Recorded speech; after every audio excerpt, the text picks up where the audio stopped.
free the Scott sisters now. We're going to bring up Attorney Jaribu Hill to speak to us.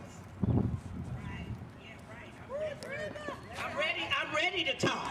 Always ready to stand for justice and human rights in a country that touts itself as being the model for human rights and fair and equal treatment of people. This country's criminal justice system needs to be placed under the microscope.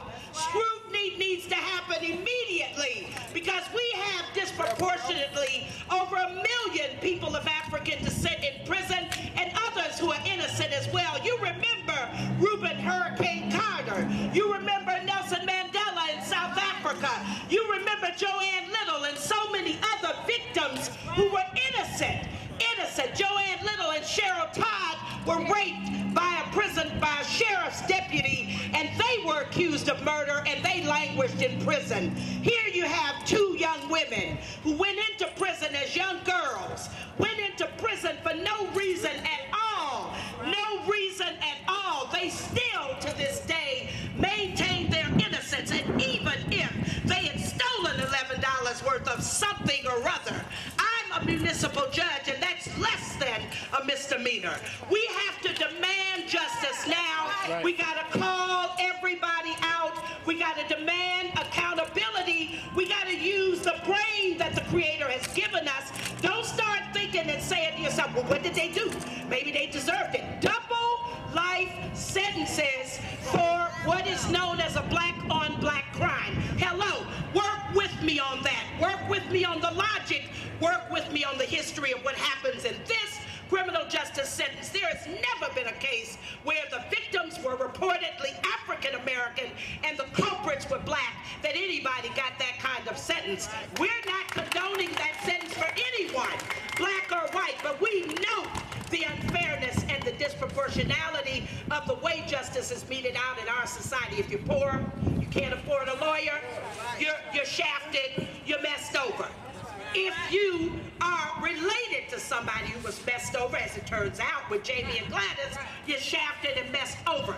Over and over again, our people have come to the well for justice, and I, as a human rights attorney, along with others, we are saying that the system is more than broken.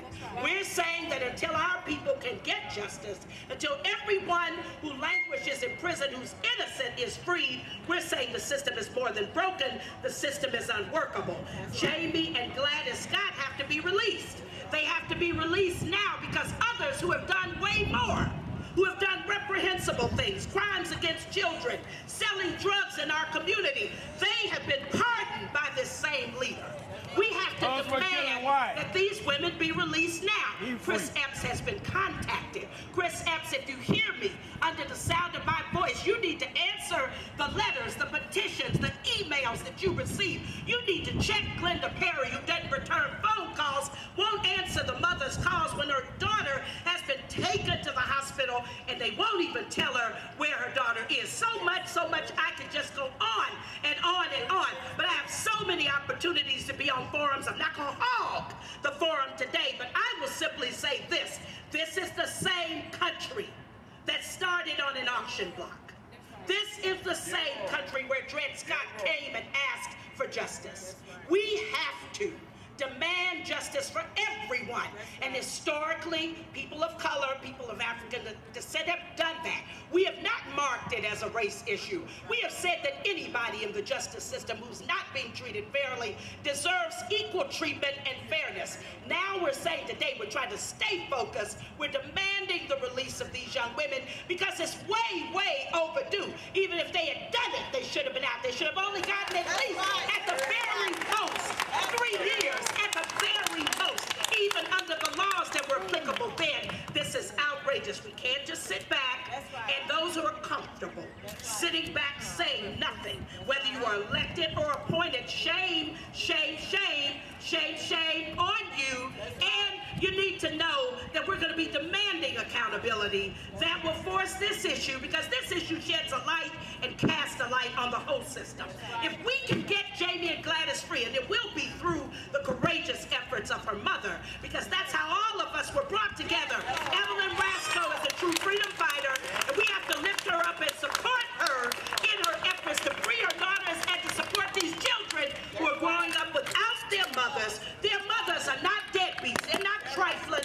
They want to take care of their daughters and their sons, but they're being denied that opportunity. We have to say in a loud voice, it's way past time. It's 15 years past time. It's 16 years past time for us to demand the release without any further penalties, without papers attached.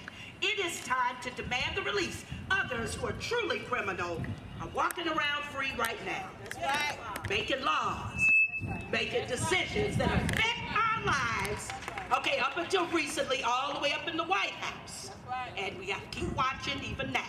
But power to the family, power to Miss Rasco. She is a shining example. I hope that if I am accosted in that way, I will have that kind of courage. But who knows who's going to be courageous at the time when it's necessary. Check inside yourselves. Let's move. Let's move. Let's move. Thank you very much. We're going to bring up Representative Clark. Good morning. Good afternoon. Good morning. Good afternoon. Welcome to your capital. Thank you.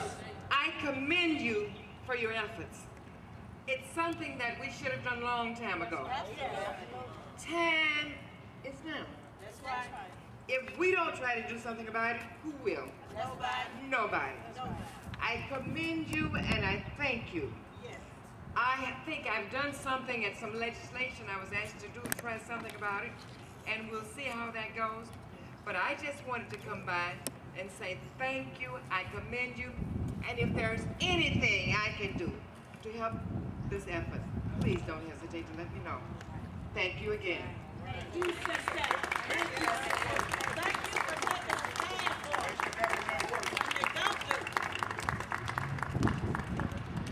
We're gathered here today because we're also beginning a new campaign, a letter writing campaign to the governor.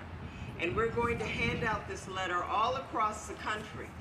And they're going to come back with signatures from concerned Americans, Americans who are concerned about justice. And this letter will be going directly to Governor Haley Barbour. We're going to send it to him. And it reads as so. Dear Governor Barbour, I would like to bring your attention to the case of Jamie and Gladys Scott. These sisters have served more than 15 years of a double life term, where no one was murdered or injured.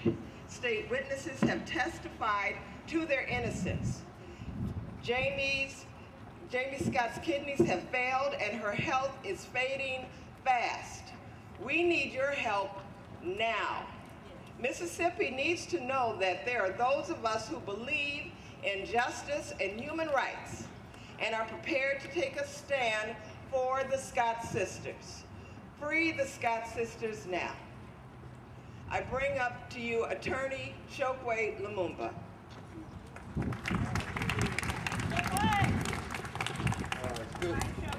Free the land. Free the land. Free the Scott sisters. Free the Scott sisters. Haley Barbour. I want to thank everyone who's come today. I want to thank Ms. Roscoe for her heroic efforts. Give her another round of applause.